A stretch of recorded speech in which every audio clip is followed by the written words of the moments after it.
MyersBriggs results back today, which is always interesting. It's been a long time since I've gotten my MyersBriggs back. I sadly know what type of person I am. When you're this old, I think you figure out these things. So without any further ado, I'm going to let you start. Okay. Sounds good? I'm delighted to be here. I'm Anita Peters. I'm a counselor here on the Northeast campus. I've been here for a long time, and this happens to be one of my favorite subjects. So I have a private practice as well, and we use this in the private practice as well. This is an incredible instrument, so I'm really pleased you got to take it. I keep the notes here, though, not because I'm going to talk all day, but to keep me on track so that I don't talk all day. Basically, what the Myers-Briggs Type Indicator is it's an instrument. Carl Jung, if you've ever taken psychology, he was a psychiatrist back in the late 1800s, early 1900s. As early as 1917, he actually gave a presentation on the concept behind this instrument. And by 1920, which is 94 years ago, he wrote a book about this, about basically the underpinnings of it. So basically it's about how individuals perceive the world, how they experience the world, and as a result, how that impacts the decisions that they make and the way that they behave. So that's really what's underneath it. A mother and daughter team came along. They were very intrigued by it, and they came along. Myers and Briggs came along, and they studied his theory a great deal. And then they started thinking, well, you know, we need to try to put it to practical use. So they started trying to develop an instrument that would help women coming into World War II find jobs. So that was what was originally done for, and it was tested many times.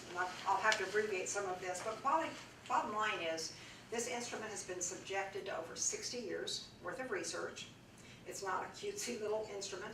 It is valid and reliable, and that's very important. Valid means it's actually been studied and proven to actually test or assess what it says it's going to assess.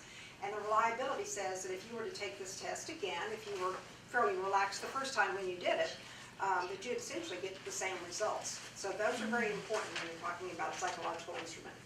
But this has been in use since 1942. It's now in 21 languages. So that tells you a little bit about how respected the instrument is. So like I said, I'm very excited about it. It has lots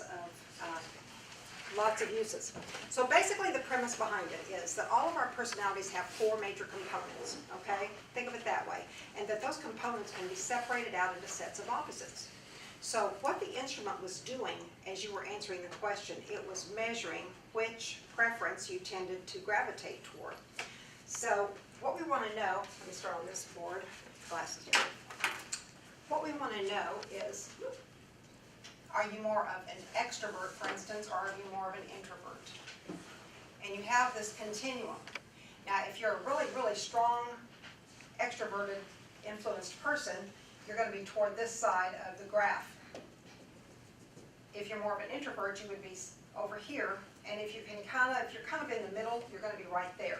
So again, the strength and the influence of all those things in your life are going to be kind of measured to some extent by the numbers. So that's what it's basically about. So basically we have E, S, T, J, and I, N, F, P. So let's talk about those real quickly. The first one, extrovert, introvert. Oh, by the way, I want each of you to take a piece of paper out. And as I'm describing these, I would like you to kind of guess what you think you are. See if anything sounds familiar. As I am describing them to you, you're going to feel like you're some of both. Because you are. We're not all one or all the other. I use the analogy of we can use both of our hands, but most of us have a right hand preference or a left hand preference, and that's basically what the instrument was looking for. So you are going to be some of both, but hopefully it'll be clear enough when you'll know what your preference is. So extroverts, that basically, and introverts, that's where we get our energy from. Extroverts get their energy from being around people. They get their energy from the outer world. They're more action-oriented. They're people persons. They may jump too quickly into an activity before they think about it. They're very enthusiastic, but they tend to act and then reflect and then maybe have to go back and do something to correct it the first time. But they think out loud. And I think that's really important to know, is that an extrovert doesn't mean that they want to be around people 24 hours a day. They don't. But if you put them in a back office by themselves for long extended periods of time working by themselves, they're going to get kind of funky. They're going to get kind of blue or irritable. So extroverts kind of need a certain amount of people contact, but they do process their ideas out loud. That does not mean that they've come to a conclusion yet, but that's literally the way they think. They think best out loud. Let's talk about it. An introvert, on the other hand, may like people a great deal, but they just need a little bit more space from them. They need a little bit more separate time, alone time. If an extrovert is by themselves for a long period of time, it drains their battery. If an introvert is around people at too high a degree, their battery starts getting drained. And the way that they recharge it is to kind of have some alone time, so independent time.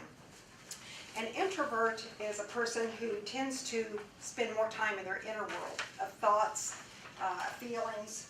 They may be seen as reflective, they may be seen as reserved, and they tend to just process internally. They don't move into action very quickly. When there's a problem to be solved, their first instinct is to go inside with it, and they'll mull it over, and eventually they may talk about it, but very often they might have to be coaxed a little bit, because that's not their natural inclination, is to talk about it. So which of those two seems like it might be a little bit more like you? Are you more of an extrovert or an introvert? And you're going to, again, just kind of guess where you might be on that continuum. The next set is how we deal with information. If you're more sensing or if you're more perceiving. Sensing individuals, basically the way they bring in information is through their five senses. You know, the smell, the sound. They're very grounded in the here and now. They're very aware. They may be very good with detail. They tend to be fairly observant. They tend to trust things that are a little bit more tangible. They like to work with facts. They like to work with details and then form a big picture. They want something tangible because they really don't trust hunches. They don't look for meanings between the lines kind of things. And when they remember something, they remember it almost like snapshots, very, very concretely. I give the example of many years ago, we used to go with a couple on trips frequently, and we'd come back from a trip and I would hear them describing the trip to someone. And I mean, they would be telling them exactly where we were, on what day, and what the year was this was built, and what happened. And I'm standing there thinking, were we on the same trip? Because they really, both of them are S's, and they really remember things very specifically and very concrete. They will tend to communicate sort of as this is what it is. This is what was said. They're very much more concrete in the way that they experience it. Intuitors, on the other hand, these are the people, they're not as grounded in the here and now. They're more the big picture people. They tend to think more in concepts and possibilities and ideas, and they may not want to necessarily implement things. Sensing people are pretty good at implementing. You know, give me something and I can go with it. This person likes to come up with the ideas and maybe even kind of get it sort of kind of started, but then they really would like to hand it off because they're not that interested in doing the details part of it. Intuitors can be very creative. They can be seen sometimes as a little bit absent-minded professor. And they're always looking for what are their impressions of things, what are the symbols, all those kind of things. And sometimes if they're too focused on that, they can overlook some of the realities that are right in front of them. Which of those two is a little bit more like you? The third way the instrument takes a look at you is it determines how you prefer to make decisions. If you're a little bit more of a thinking decision maker or a little bit more of a feeling decision maker. People who are thinking decision makers are very, often they kind of are technical or scientific, but they are very logical and analytical and matter of fact. They can be very straightforward. They always look for logical explanations, and they, you know, it's always going to be logical. They don't go much with any other thing. They want to be fair. Fairness is very important to them. And to them, being truthful is really important, and it doesn't have to be tactful, you know. Someone can say, you know, honey, how do I look in this dress? There was a couple this happened to, and he could look at it and go, makes you look fat. And then he wonders why she's upset. Because to him, you asked me a question, I gave you an answer. That was very factual. That was not intended to be a put down. So again, they can be very straightforward, and it's important to understand that about them. Sometimes they can be very task-oriented. Sometimes they can be seen as uncaring or indifferent, when quite frankly, that's not the truth.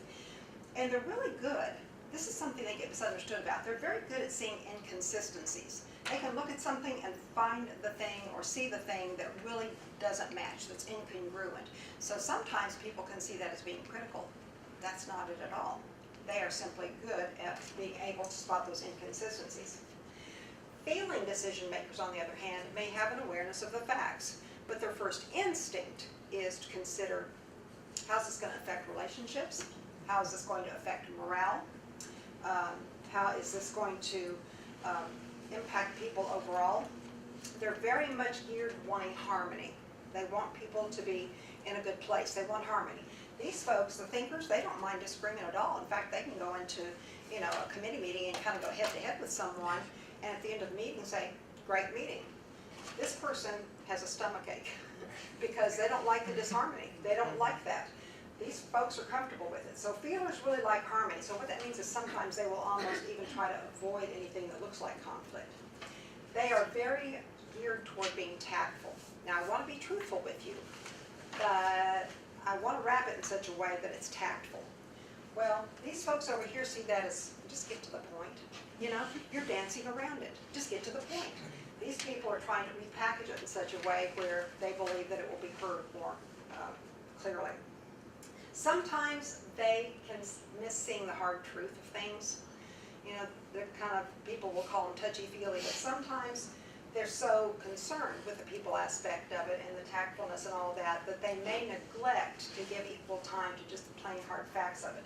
Whereas sometimes these people are so concerned about the facts and the logic and the analytical side of it that sometimes they might not be quite as mindful of the people side of it.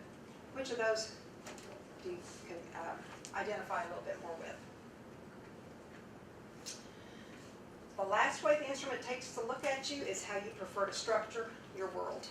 Are you more judging or are you more perceiving? People who are judging, they like order. They like predictability. They like to kind of have, an itinerary or an idea of what they're going to be doing that day. They like to make lists. They like to cross things off of the list. They want to finish one thing before they begin the next. They're very good with budgets. They're very good with deadlines. They're very good planners. They can basically break it all up and make sure that it gets done. They always want to get their work done and then they're going to play. Okay? So they're very want closure on things. They want things finished. They don't like things dangling. So let me get my work finished first, then I will have time for some leisure. Sometimes, however, they can focus so much on the goal and getting it done that they may miss additional information that's coming in from other sources. Perceivers, on the other hand, they like none of the above. I call them kind of the free spirits. Perceivers are the individuals who don't like a lot of schedule and a lot of routine. They get bored fairly easily. They need a lot of variety. If they're put into a very strict schedule or too much repetitiveness, they're going to feel closed in and they may almost become a little bit resistant to that situation. Perceivers, they like to have an idea of what they're going to do in the morning, but then they'll kind of make it up as they go. They go with the flow, in other words, and they're able to shift gears very comfortably. These people want to finish one thing at a time. These people like having 2 or 3 things going on. Doesn't bother them at all. Nothing's finished yet, but it'll get done because they don't want to make a decision. Here's somebody. They don't want to make a decision because what if I make a decision and then more information comes in that I didn't have before? You see, makes sense to me. This person is saying we've got to get closure on this, and they make a decision. Again, I think that judgers can be misunderstood, and I think perceivers can be misunderstood sometimes is the way, because this guy's thinking, what is up with that? Why are they not just, can't we just get the closure on this thing? But people who are judging can come across as opinionated. Why? Think about it. If I know that, let's say, point A to point B. Let's say I'm going to drive to work each day from point A to point B.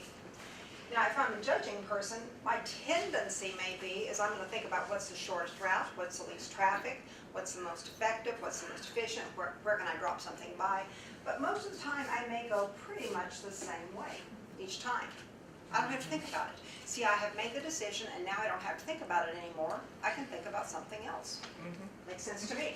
Perceiver, not so much. I'm married to a perceiver, by the way. It has been an adventure. It has been an adventure and a wonderful one in a lot of ways, once we figured it out. But when you have a perceiver, you know, yeah, they know what needs to be done. They know they're going to need to get from a point A to a point B and get it completed, and they're going to get there. But what's the hurry? You know, they're going to see a little scenery. They're going to see a little scenery along the way, and they're going to notice some things and pick up some information this person would not have seen.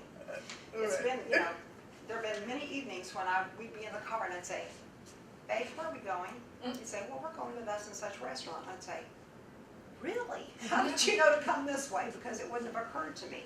But again, they get bored easy. They look for variety. They look for things that, you know, are a little bit different. So which of those two is a little bit more like you? Okay. Any questions on any of those? See if I missed anything important here. Again, these people, oh, I did miss something. These people like to keep their options open. They don't like to be saddled down with a real tough schedule or a real tough thing, but they work well under pressure. So guess what they do? Procrastinate. They procrastinate till the last minute because they work really well under pressure. Oh my gosh, now it's due. And they manage to churn it out. So they work in bursts of energy, which also, you know, that's great, but it can be very frustrating if they're with someone who's a different type and does not understand that component. As I described those, which of those is right and which of those is wrong? Which is better and which is worse? I don't think neither one is wrong. Okay, neither one is wrong. You know, there isn't any wrong. In fact, in my other office, I have a whiteboard in there, and I write this equation on the whiteboard quite a bit. And that is different is just different. It's not better than, it's not worse than, it's just different. An example, let's say I have two people in opposite corners of a very large room. And I ask each of them, you know, opposite corners, large room, ask each of them to describe the room to me. They're going to give me very different descriptions. So who was right and who was wrong? You see, there was no right or wrong. They were just coming from very different vantage points. And that's basically what personality type is about as well, is understanding that. Out of those 4 sets of opposites, there are 16 different combinations of those letters, and each one of those is a very distinctive personality type. I'm going to be handing some things out here in a moment. But again, what I want you to understand before I hand out your results and a chart that goes along with this is that these are our preferences. I might be more of a feeler. Does that mean that I can't be analytical and logical and make some tough decisions when it has to be done? No, I can do it. But it may be more stressful. What I'd like for you to do right now is I'd like for you to just sign your name on your piece of paper.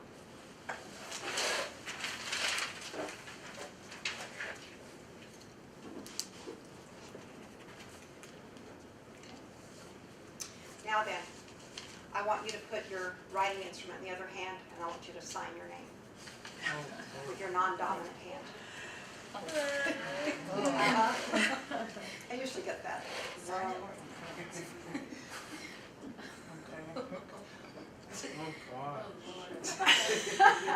What is that like? What is that like for you? It's uncomfortable.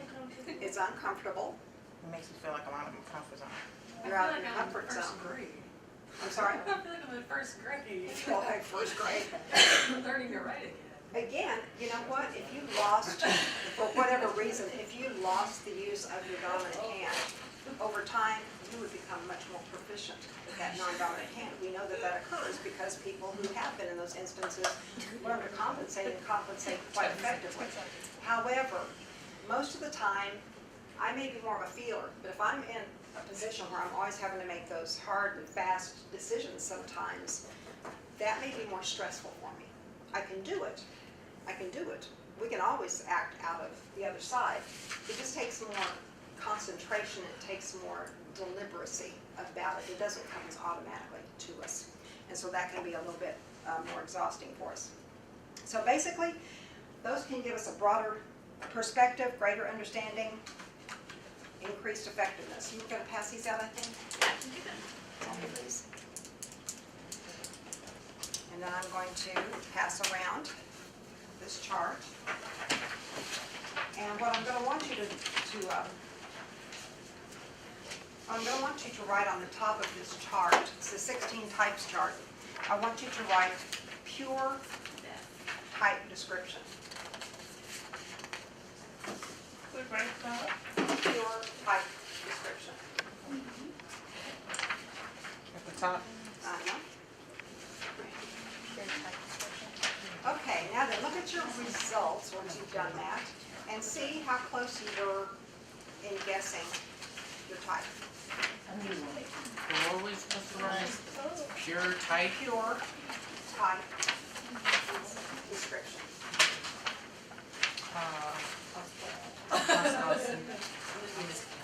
Okay, look at your types. It's your results. How many of you came up with all 4 of them? Did anybody come up with all 4 of them? Wow, okay, wow. How many came up with 3? Okay, good. And some of them are pretty tricky. There are a couple in there that really are kind of, difficult to ascertain until you've worked with this for a while. But what I just gave you, what this instrument gives you, is it's going to give you a tool to put a name to some things that you really kind of already knew about yourself. But now you have a way to describe it. Now you have a tool, and that's going to help you evaluate why some settings are more comfortable for you than others, why you or someone else behaves the way that they do. Now read on your 16 type chart on this side, look at your type and look at the type description and see if you identify with it at all. So if you were an INFP, you want to look for INFP and then read that and see, does that sound familiar at all? It may not sound fully like you, but the reason I said it is because it's pure type description. That would be if someone was 100% introvert and 100% which no one is. So if those were 100%, if those were pure type, that's what it would sound like. But hopefully, if you feel like it's pretty close, at least in the neighborhood, you probably have a very good result and are able to work with it. What do you think about that? I like it. Kind of interesting? Yeah. Now I just need to put a job with it. It is, yeah, it's really something that can really affect us in a lot of ways. Number one, it's going to help you to know that as you're looking at your choice of profession. Okay? Right. There's a big difference, by the way. There's a big difference between a job and a profession. What you guys are going to be looking for, what you're preparing for, is you want to find a profession. A job is honorable.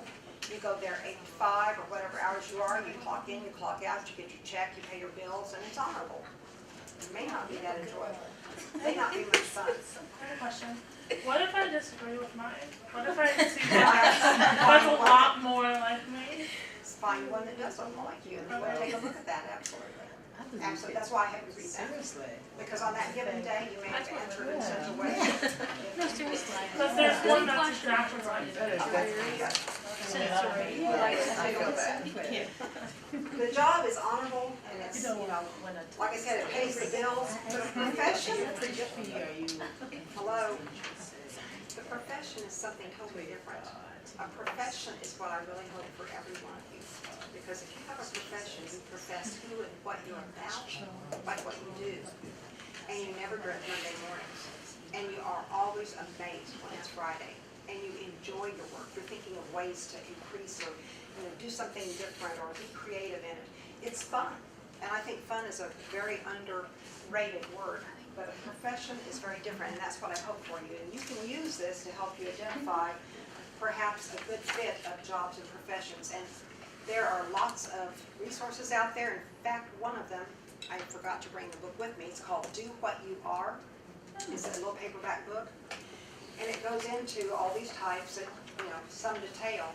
But there's a chapter on each of the 16 types. And within those chapters are lists of occupations that people who are similar to you in at least your personality type, the kinds of occupations they've tended to gravitate toward at a higher percentage than the rest of the population. It makes sense, because of the way that I tend to prefer doing things. I really wouldn't do well as an engineer. I really wouldn't do well with lots of detail or math. You don't want me designing a bridge that you're driving over, okay? Let's just put it that way. Not a good match. But some things are going to be a better match for you. You can find those lists, and at least it begins to generate some ideas. You can also use those to take a look at jobs that you had in the past, why they did fit, why they didn't fit. Maybe I did enjoy meeting all those people, but it was just too routine, or I felt, closed in, or man, it seemed like the boss was always critical. See, if I'm a feeler, you have to watch out for that, because feelers, by the way, can tend to personalize things. They don't realize it. The term constructive criticism is kind of an oxymoron for them. Constructive and criticism just don't go together, right? But it's important to recognize that. Why some things fit, why they haven't, and then as you project forward, as you're taking classes, as you're trying things out, beginning to take a look at why something might be a good fit for you. Why it might be a good fit for you, or why it might not. So it gives you some tools to work with. It also helps you look at corporate culture fit. You can have the same job, but you can work in a different location, and it can be totally different. I guess I never learned that more than when I was doing my undergrad work, and I was working for a temp agency. When you work for a temp agency, you 3 days here, and 4 weeks there, and 6 weeks somewhere, and then 2 days somewhere else. Every one of those companies was so different. Some of them were so laid back, just easy, and don't worry, you're just doing great, there's really not that much to do, or, we'll get it done. And then there was the one that I still remember very clearly. It's the most exaggerated example I can give, but I can attest to the fact that it's true. I went to one company, and I still remember where it was located in the Metroplex. There was a bell when you were to be in your seat at the beginning of the day. There was a bell when you could get up for break. There was a bell when you were supposed to be back in your seat. There was a bell for lunch, and there was a bell when you were supposed to be back. I'm thinking, oh my gosh. But for some people that fit. It was okay. I was incredulous. I was looking around thinking, oh my gosh. See, someone who is a different type, that wouldn't work for them at all. You might have the same job, but that corporate culture can be so very different. And those are extremes that I just, described. But do understand that you want to consider that as you're looking. You want to do your homework when you're going to get ready to apply for a position. You want to be asking them questions. Always remember that you're interviewing them. They may be interviewing you, but you're really interviewing them. Is this going to be a fit? Is this going to be good for both of us here? Also, by knowing a lot about these and identifying these, it's going to help you know more about where your strengths are. This is just something I like to do. I used to have a job that, I'm an extrovert and my husband's an introvert, go figure. And I used to have a job where I was a referral development specialist for a psychiatric hospital, which meant that I covered a 120-mile radius and visited with clinicians and doctors and all that kind of thing every day. I'd just get in my little car and drive out, and we'd talk about the programs that the hospital had and about their patients and about what might be helpful. And I just thought, oh my gosh, that was so much fun. I just got to meet all these new people every day, and my husband said, that is like my worst nightmare. All those, cold call kind of, meetings and all of that. For him, that would have been difficult. He would have done it. He would have been very gracious at it. He would have been good at it. But it would have been stressful, kind of like that signature analogy again.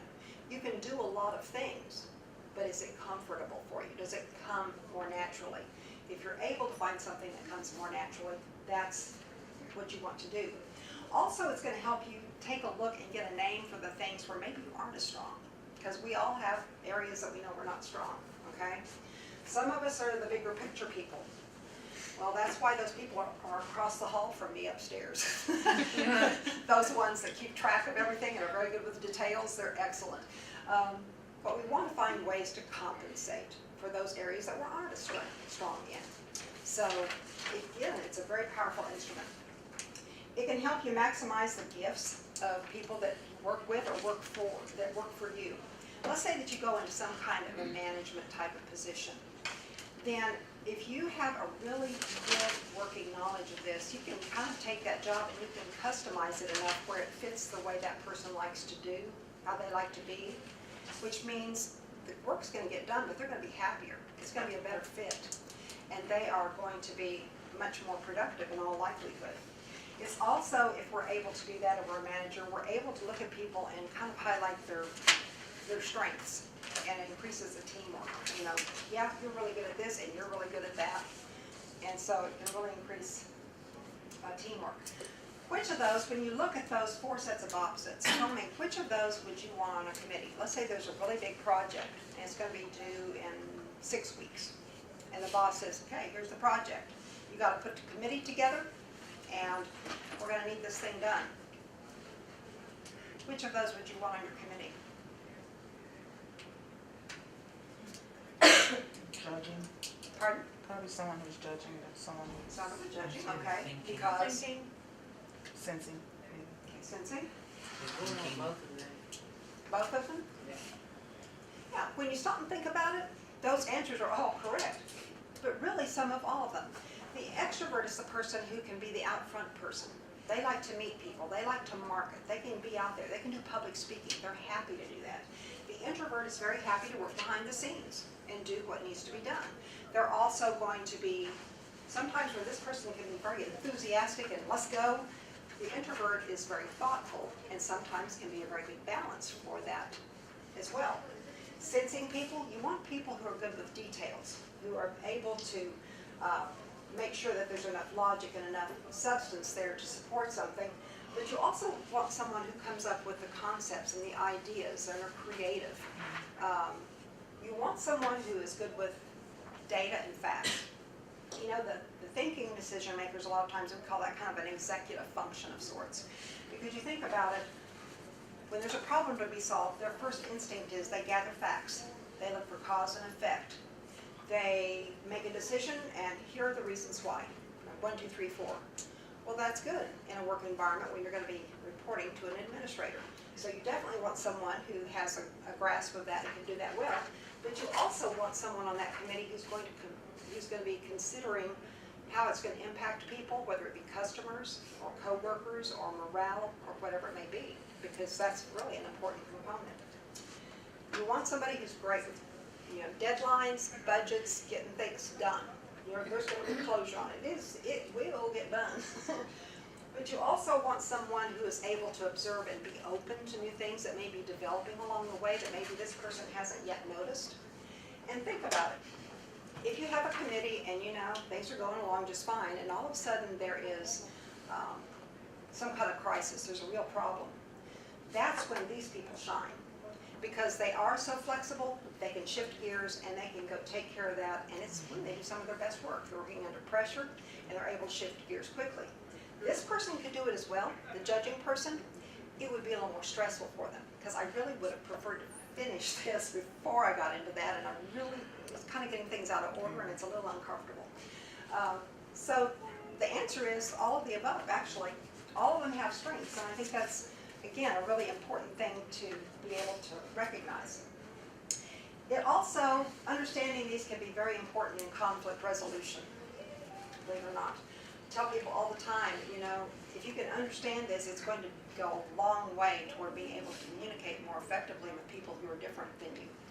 One of the reasons I give the 16 charts page is when you look at it and when you do find your own type, those other 15 rectangles on that page are all of those strange people who don't do it right.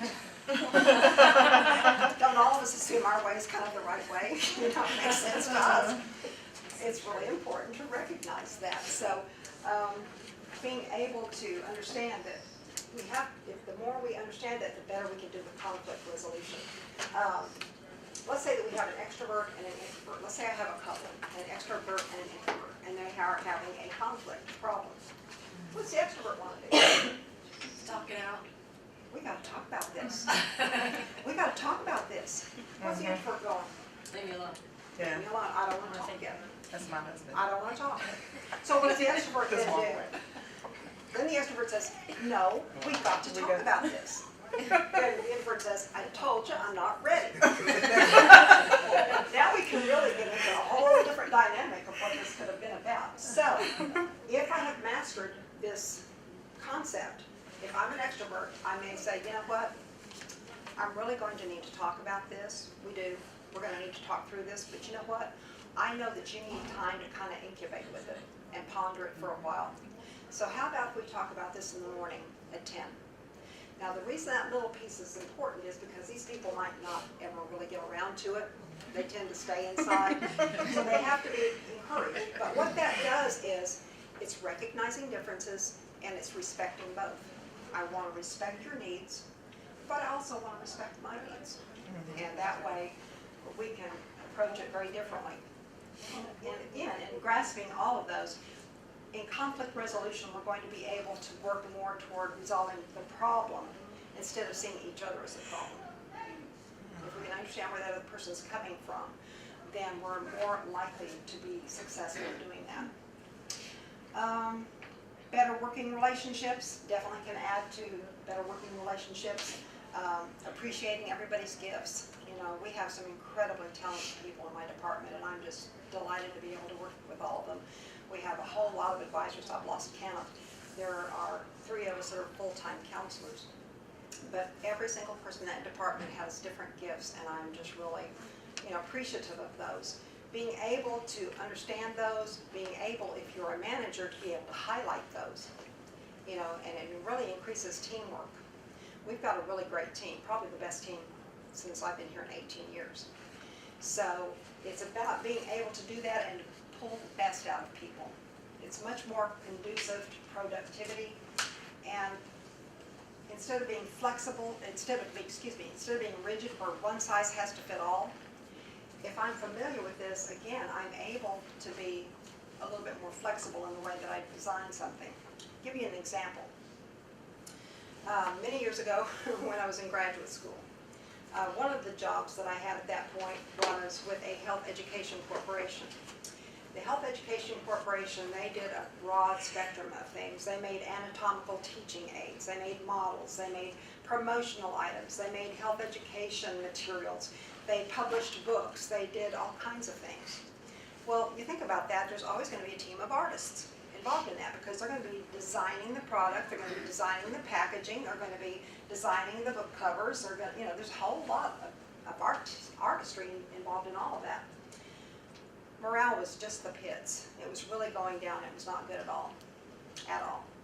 And there had been a lot of pressure on people, just really a lot of go, go, go. The executive vice president, I don't know where he got it, but he was extremely wise. And he recognized, he thought, where some of the morale problem was coming from. Because these were very gifted people. He said, okay. He said, I'm going to tell you something. He said, on the days that we have meetings, I expect you to be here.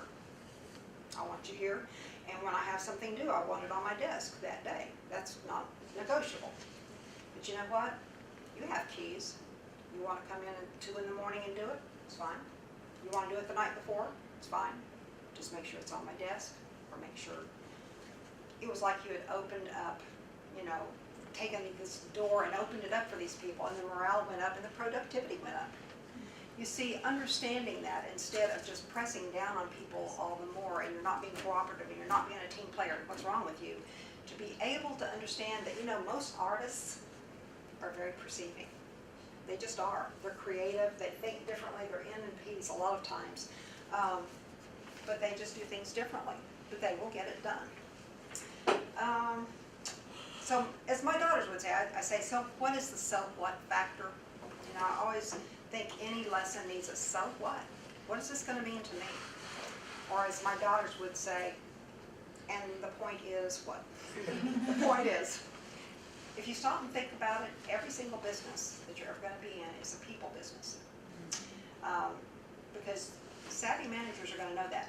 Products are what people design and make and sell and repair. Services are provided by people. Productivity is a result of what and how those people do their jobs. And the profit, the bottom line, it totally relies on people, how well everyone worked together in tandem. Savvy managers are going to understand that every business is a people business, and I think that's so important. And it astounds me at times when it seems like that's such a hard concept for some people to grasp. Container Store, I don't know if you know anything about the Container Store, but they have been in the top 100, best places to work for a number of years. They say, for us, we start by putting our employees first in everything that we do. We believe if we take better care of our employees than anyone else, by paying them better, training them more, that they in turn will take better care of our customers than anyone else. Southwest Airlines has long been given credit for saying our customers are not number one. We're not. And they mean that. Our people are number one. Our people are what make this company. And if we treat our people right and we have the right kind of dynamic here and we have the kind of respect and the kind of helpfulness and the kind of, they're going to take care of our customers. And they have, because they also end up on those lists of good places to work and have been quite profitable even during some pretty rough years. So I think those are two pretty good examples that it does work. But basically, what you're going to be able to learn from this, should you decide to pursue it a little bit more. I know we had such a short time, so I've really talked fast and skipped over a lot of stuff, so I keep putting down. The bottom line is, if you're able to affirm differences in people, if you're able to allow for differences, uniqueness works. If you're able to provide opportunities for employees to grow and to succeed, you find good matches and you make sure that that's where they are and that they're able to do what they're good at. If you reward individuals according to their strengths, instead of rules and regulations, one size fits all. If you're able to value and respect the diversity of coworkers and employees, you're going to create success wherever you are. That goes for your families, that goes for workplaces. You're going to create success. And it's going to be for you and it's going to be for those around you. So in a nutshell, that's kind of my little intro to the Myers-Briggs Type Indicator. What questions do you have? Anything? Yes, ma'am. Do you think it changes throughout your lifespan? Good If question. you're in your 20s versus a mother of 5 children or something along those lines, would it change? Here is my unofficial theory, having done this for a long time, and I have observed that. The theory was that you're pretty much going to be fairly Consistent? similar throughout your life. That's just kind of how you're put together. Is it nature or nurture? Mm-hmm. My answer is always yes. Yes. I think it's both. Yeah. But I have seen instances, I'll use females as an example, I'll pick on us. I've seen females that have taken the instrument when they were quite young and they ended up with one type. And as they became older and they got into that mid area of their life and they became more comfortable with themselves and who they are, they would come out with a different type. See, I think sometimes we can tend to respond to who we think we ought to be or how we ought to be or who we'd like to be. We don't realize we're doing that. But if we're really able to be comfortable and know there's no right or wrong, how do I tick? Then I think that's pretty consistent. So that's a really good question. Any other questions? Well, how do you get along with a house full of deceivers when you're an extrovert? Receivers when you're an extrovert? Yeah, like, if you have a house full of, that personality. The introvert? Yes, pretty much on that side. Well, they're going to be kind of quiet, aren't they? Yeah. You're going to have a quiet household. Or if you have, like, 3 of us is pretty much extroverts, so we still clash because we all want to do the same thing. And then you have on the other side, we have introverts, which we pretty much get along with because they're quiet, but They're then not interrupting you. right. But then you have the extroverts and I think the it's about- judging, and then we're like the same, and we butt heads. I think it gets back to this equation right here, understanding how to respect each other, understanding how to get the tools to be able to talk to each other about it. You have great ideas, and I know you want to talk about them too, and can I have my turn next kind of thing. I get tickled at meetings because people who are advisors and counselors, we tend to be talkers. Yeah, we do. And you'll sit there at that table with everybody around the table, and it's just this all the time. And you're watching the introvert over there. They're not saying anything. We used to have committee meetings, and we had a lady that worked up there with us. She's elsewhere in the system now. But she was a very strong introvert and very, very smart lady, very gifted lady. And she'd be sitting there totally quiet, and everybody's just jabbering away. And I would turn to her and I'd say, so, what do you think? She came out with the most marvelous ideas and approaches. But her inclination wasn't to jump in there. Making enough space, asking introverts at times for their contribution because they don't tend to necessarily contribute, on their own. And remembering to listen. I've got several handouts over here for you, and I'm wanting all of you to pick them up. One of them is on conflict, and one of them is on communication. And some of them are going to have very repetitive sounding type descriptions for each of those. And here's the reason I'm giving them to you, even though some of them look a little bit similar to one another. I want you to build your vocabulary. How do I tick? Who am I? Because as you begin to think about putting together resumes, as you begin to think about doing interviews, you want to be able to be articulate in being able to tell this person or describe to them why this is going to be a good fit, or why you're the best thing that's happening. So it's about building your vocabulary. It's also about making you more consciously aware of where your strengths are and maybe where some of those areas are that you're going to want to find resources to kind of compensate a little bit for the areas you're not as strong at. But yeah, you all will have a number of handouts over here. I wasn't able to get to them because we have a very short class here. I think it's just about over. Any last question? Okay, thank you all. You guys were great. I'm just sorry you had to hurry.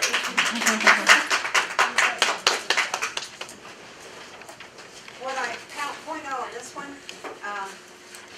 we talk about careers and occupations, and people with certain personality types tend to gravitate toward certain occupations at a higher rate. Well, that's fine, but you know what? Just because somebody has a similar personality type to mine doesn't mean we have the same interests. We might have we may not have the same abilities. We may not have the same values. Maybe they want to be Donald Trump in 5 years. I just want time off to go travel.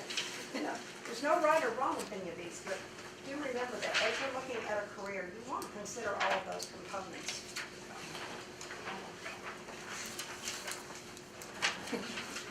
I'm not leave you with too much stuff here.